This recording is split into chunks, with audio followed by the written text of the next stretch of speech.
Kisah yang akan saya ceritakan ini terjadi pada tahun 2001 ketika masa pelayanan kami memasuki tahun yang kedua di Afrika Selatan dan baru saja pindah ke bagian selatan kota Cape Town. Salah satu kelemahan saya sejak kecil ialah gampang marah, khususnya ketika saya merasa gagal atau digagalkan, ketika merasa dikontrol atau merasa dikritik. Saya baru menyadari bahwa hal ini belum sembuh ketika pertengahan tahun kedua kami di Cape Town.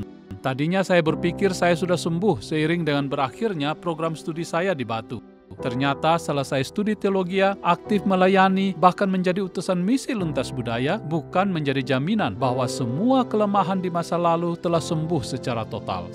Saya berpikir jika berdoa untuk orang sakit dan orang sakit itu sembuh secara mujizat, bahkan bila seorang itu berhasil mengusir setan dalam nama Yesus dari orang kesurupan, itu berarti orang yang mendoakan itu telah sempurna atau paling tidak mendekati sempurna, sehingga Tuhan menjawab doanya.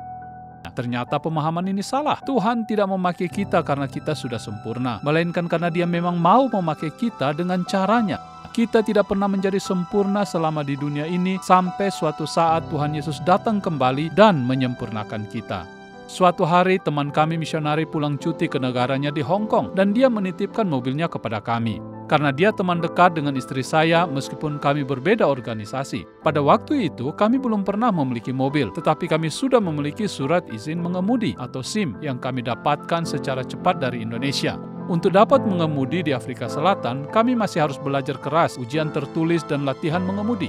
Istri saya belajar beberapa hari mengemudi oleh suatu perusahaan yang bergerak dalam bidang mengajar mengemudi, supaya dia bisa mengendarai mobil teman yang dititipkan kepada kami.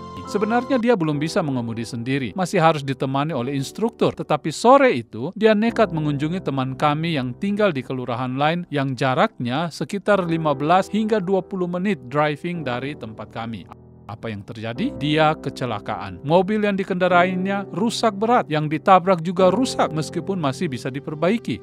Tetapi syukur dia tidak mengalami luka kecuali syok dan trauma untuk beberapa waktu. Saya sangat marah ketika mendengar kecelakaan itu. Hal yang pertama datang ke pikiran saya ialah bagaimana kami dapat membayar kembali mobil tersebut. Bagaimana kami dapat membayar mobil lain yang ditabrak karena kesalahan ada di pihak istri saya. Kalau mobil yang dirusakkan ini milik kami sendiri, saya tidak akan semarah itu. Kita masih bisa menghibur diri, it's okay. Mungkin belum waktunya kita dapat mobil dan mengendarainya sendiri. Tetapi mobil ini adalah milik orang lain yang dititipkan kepada kami untuk sementara. Masalah ini adalah masalah dapat dipercayai oleh orang lain atau tidak. Sekarang kita dapat melakukan apa? Kita mau bilang apa kalau orangnya pulang? Saya sungguh marah dan memuntahkan terlalu banyak kata-kata yang menyakitkan dan tak beraturan. Istri saya tidak mampu menahan kemarahan saya lagi. Dia membawa anak-anak pergi menginap di rumah teman kami yang tadinya dikunjungi. Selama seminggu, saya tinggal sendirian di rumah, berdoa dengan marah, kadang makan dan kadang tidak, tetapi masih pergi pelayanan mengunjungi kontak M kami, tetapi hanya karena merasa kewajiban. Hati saya tidak sepenuhnya lagi dalam pelayanan. Saya sungguh terbakar oleh api kemarahan yang membuat pernikahan kami nyaris kandas. Teman misionari dari WEG datang menghibur saya, menolong bagaimana memecahkan masalah yang ada. Kami mencoba mendatangi bengkel kemana mobil itu ditarik oleh polisi lalu lintas, tetapi mereka berkata mobil itu tidak mungkin lagi diperbaiki. Hati saya hancur berkeping-keping. Teman saya mengajak saya berdoa, tetapi hati saya tidak ada dalam doa itu, kecuali sangat sedih bercampur marah yang luar biasa. Saya tidak mampu lagi melihat kalau masih ada jalan keluar.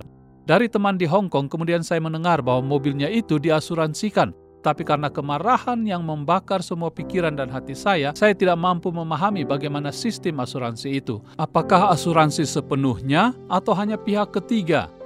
Yang saya mengerti ialah bahwa asuransi biasanya baru berlaku jika yang mengendarai mobil itu adalah pemiliknya sendiri. Suatu malam, dalam kesendirian saya di rumah, saya tidak bisa tidur karena memikirkan dari mana kami akan mendapatkan uang untuk menggantikan mobil yang telah rusak tersebut. Pikiran saya menerawang mencari jalan keluar dan bertanya, bagaimana Tuhan jalan keluarnya?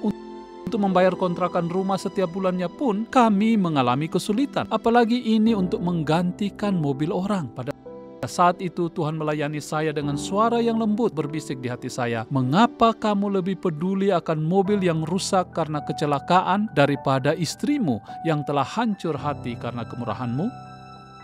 Segera setelah suara itu, saya berlutut menyerah di kaki Tuhan. Saya meminta teman misionari yang beberapa hari lalu mengunjungi saya untuk berdoa lagi bagi kepribadian saya.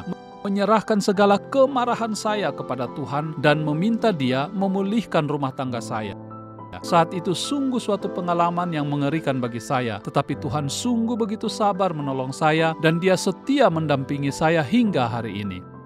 Dia mengangkat saya ketika jatuh dalam kemarahan lagi untuk hal yang lain, dan saya belajar untuk tidak cepat membuka mulut ketika sesuatu itu tidak benar di mata saya. Saya tidak sempurna. Hingga hari ini pun saat menulis cerita ini, saya masih jatuh bangun dalam kemarahan jika sesuatu itu tidak seperti yang saya harapkan. Jika saya masih bisa melayani Tuhan hingga hari ini dengan segala kelemahan dan kekurangan saya, hanya karena kasih setia Tuhan Yesus dan anugerah-Nya yang luar biasa. Meskipun telah melayani Tuhan sejak di bangku kuliah teologi dari tahun 1983 sampai 2011 hingga saat kesaksian ini ditayangkan, saya melihat tidak ada yang dapat saya banggakan dari hari-hari hidup saya, kecuali kebanggaan akan kasih Tuhan Yesus dan ucapan syukur akan kesetiaan-Nya mengasihi dan mengangkat saya, serta ucapan terima kasih tak berkesudahan kepada istri saya yang tidak pernah menyerah mengasihi dan menerima saya apa adanya. Berkatilah ya Tuhan mereka yang setia memberkati saya dan mereka yang setia berdoa untuk kami dalam melayani-Mu.